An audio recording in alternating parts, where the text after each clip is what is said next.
Like, I assume, most of the rest of the members of this Senate, I'm very disappointed. To date, we have not reached a bipartisan agreement to reopen the government.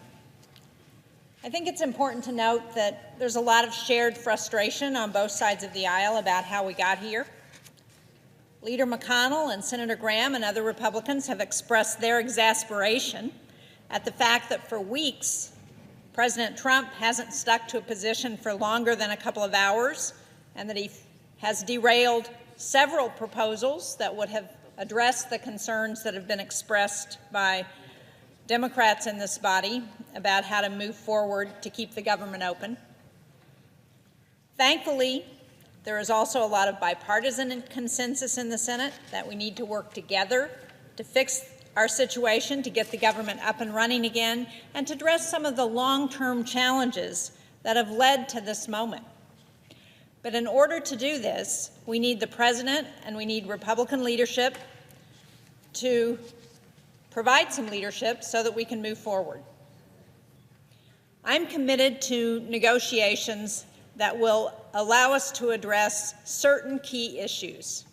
First and foremost, I believe, is a long-term budget agreement that will go through the remainder of this fiscal year, that will put our defense on solid footing and yet not shortchange our domestic needs.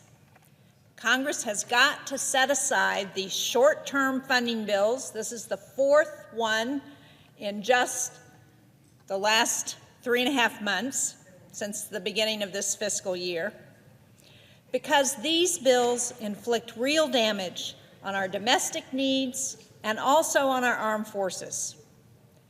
We also need the necessary federal resources to help communities and first responders across the country effectively combat the national opioid epidemic. And we need long-term funding for the Children's Health Insurance Program and for community health centers and for other health issues that we're facing. I have rural hospitals in New Hampshire that if they don't get the payments, the disproportionate share payments, that they could be in real financial trouble. So we need to address these challenges that are facing states across the country. And we also need a solution that will give dreamers a path to citizenship, a path that they deserve so that they can live and work without fear of deportation. Now, a bipartisan deal that will provide long-term budget certainty is absolutely critical for our national security. It can't be overstated how much damage continued short-term funding causes our military.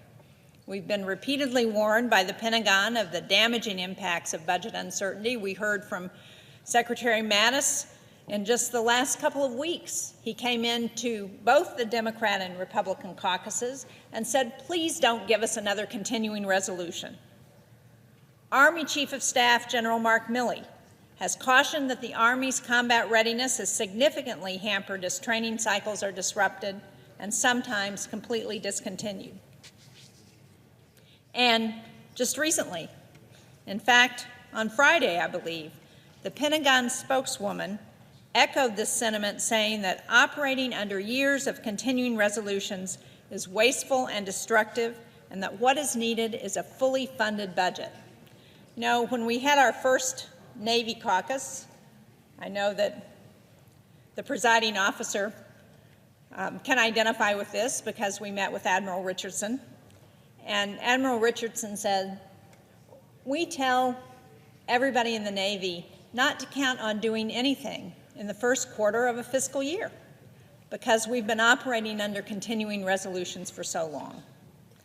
So as we continue working toward a bipartisan compromise, it is critically important that we ensure our military service members, as well as Department of Defense civilians and contractors who support them, receive the pay they have earned. I was disappointed that when Senator Kaine and Senator Duckworth made that unanimous consent request, when Senator McCaskill made it on Friday night, that it was objected to. The fact is, there is an effort to get this done by unanimous consent, running what's called the hotline here on both sides of the aisle, and the majority is objecting to allowing us to go ahead and make the commitment that we're going to pay our men and women of the military and their civilian support.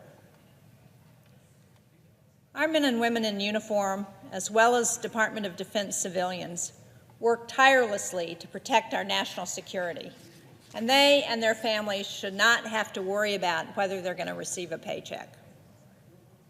We urgently need to pass the Pay Our Military Act legislation. This is legislation that will allow our men and women in uniform to focus on their critical missions across the globe that are paramount to protecting this nation. They need the peace of mind to know that they will be compensated. And I believe that's what everybody in this chamber thinks we should do. Importantly, that legislation would ensure that death benefits will be funded should a service member be killed overseas. Again, I think this is something that all of us agree needs to happen, that we can agree it should happen now, because whether you're stationed in Afghanistan, on the Korean Peninsula, deterring Russian aggression in Eastern Europe, our service members should not have to worry about whether they'll be able to provide for their families and their loved ones back home. We passed similar legislation in 2013 during the last government shutdown, and I urge swift passage of this important legislation again so that our men and women in the military can continue to protect our country without worry. Thank you, Mr. President. I yield the floor.